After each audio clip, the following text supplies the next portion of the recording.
Eugenics is Evil, Part 2. So I want to go more off of what I was saying in the last video because there were a couple of things that I forgot to talk about.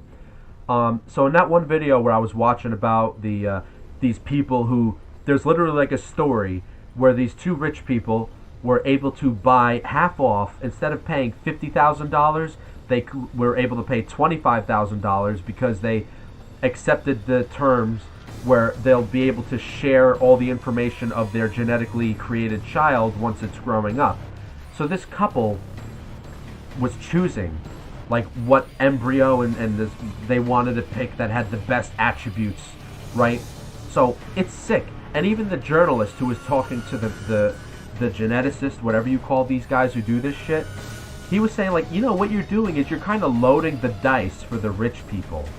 Like, you're loading it more than once. Like, these people are going to have better opportunities than poor people who can't do it. And even the geneticist was kind of like, yeah, you're kind of right, yeah.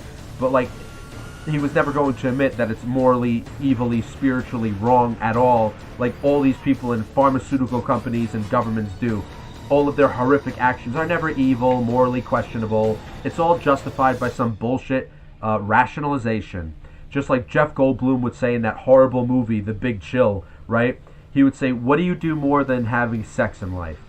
We rationalize more than we have sex, right? So it's just a funny example to bring up. But, like, who do these people think they are? And, of course, in America, it's going to be a big thing. Because in America, there are narcissists all over the planet. Of course, it's not a uniquely American thing. But let's be kind of honest here. America is exceptionally narcissistic in so many aspects.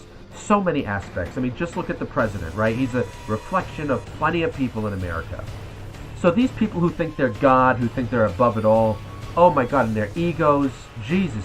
This genetic stuff, this eugenics, creating your perfect baby, it's going to be right up America's alley.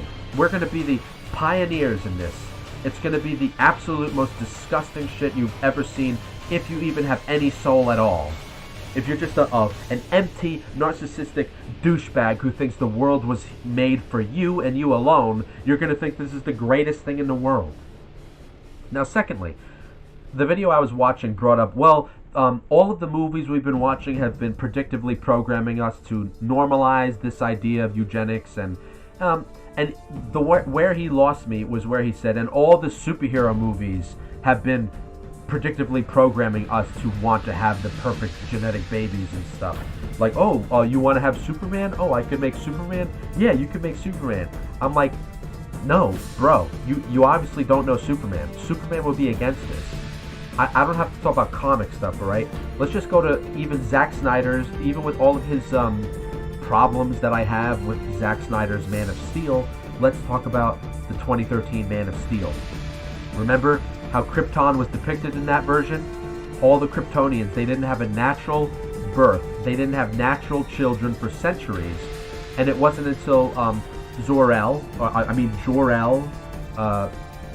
Kal-El's father, who was played by Russell Crowe, had the first natural child with his wife, who was Superman, right? He had sex with his wife, and she gave natural birth to a child, Superman, which makes him even more cooler, right?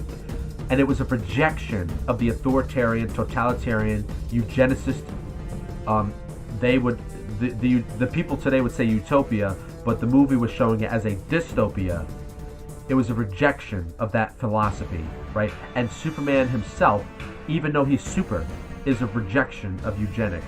Superman, I've been reading Superman for years, right? I love Superman. I know he's just a symbol, an idea of the best that we could be, something to hope for, something to strive for. It's not a eugenicist. A lot of people like to use the example of the Friedrich Nietzsche's Übermensch, right? The Superman that he used to talk about that apparently inspired Hitler's eugenics ideas. But that is also debatable because Hitler wasn't even the original thinker of eugenics. Eugenics actually started in America. New Jersey, of all places, was implementing sterilization laws not even 100 years ago. New Jersey, yes, New Jersey. You could look it up. They were doing sterilization laws. People who they deemed to be mentally, physically unfit could be sterilized legally. I think there was a famous court case about it. So, it's evil. What makes this any different? What makes this any different? So yeah, but it goes back to my comic channel because the guy was criticizing Superman. Superman would be against this. I really think he would be against this idea. So that's a horrible example to bring up. Because he rejected that. He rejected Zod. He rejected the Kryptonian dystopia of the Zack Snyderverse. Right? So, I think that was an important thing to cover. And who are we, right? Like that, in the last video, I was talking about that autistic girl that was an angel. She was literally a personification of love, you know, for her family. Now, while that could have been avoided if we started telling the truth about vaccines and telling people stop giving your children vaccines, and that child, she could have grown up to be a normal, naturally developed human being without the autism, right?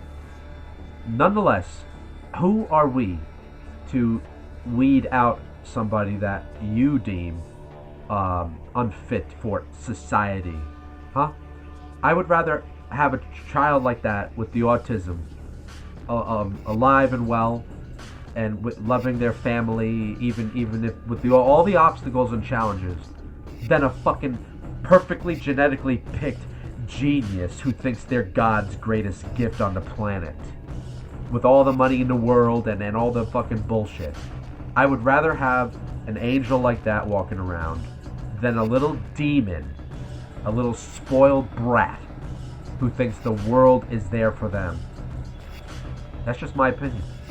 But that doesn't mean, though, I think that we should keep vaccinating children. I think you need to stop that shit. You need to stop that shit, and we need to let people be natural again. You know? And you don't need to do the genetic stuff. And unfortunately, there are going to be things that happen to us naturally, of course. You know? But I'm sick of these people who think that they could play God. I'm sick of it. I am absolutely sick of. They hide behind their lab coats, their scientism. They hide behind the medical professionalism. It's all bullshit. It's all satanic. It's all evil. I think, frankly, it's disgusting. Now, you don't have to agree with me. I'm not going to stop the direction the world chooses to. I don't, frankly, care enough because, well, this is the world, and I'm going to die one day, and the world is going to do what the world is going to do. But that doesn't mean that with the time that I have alive right now, I'm not going to choose to cheer on the disgusting stuff that's going on in this world. I'm not going to act like it's all normal and act like it's okay. Now, I don't think I'm going to change the world or change anything. But when I die, whenever that's going to be, at least I could feel like I didn't add to the evil. Whatever little bit that might be, if any. So that's the end of my eugenics rant. Eugenics is evil. Have a good one, guys.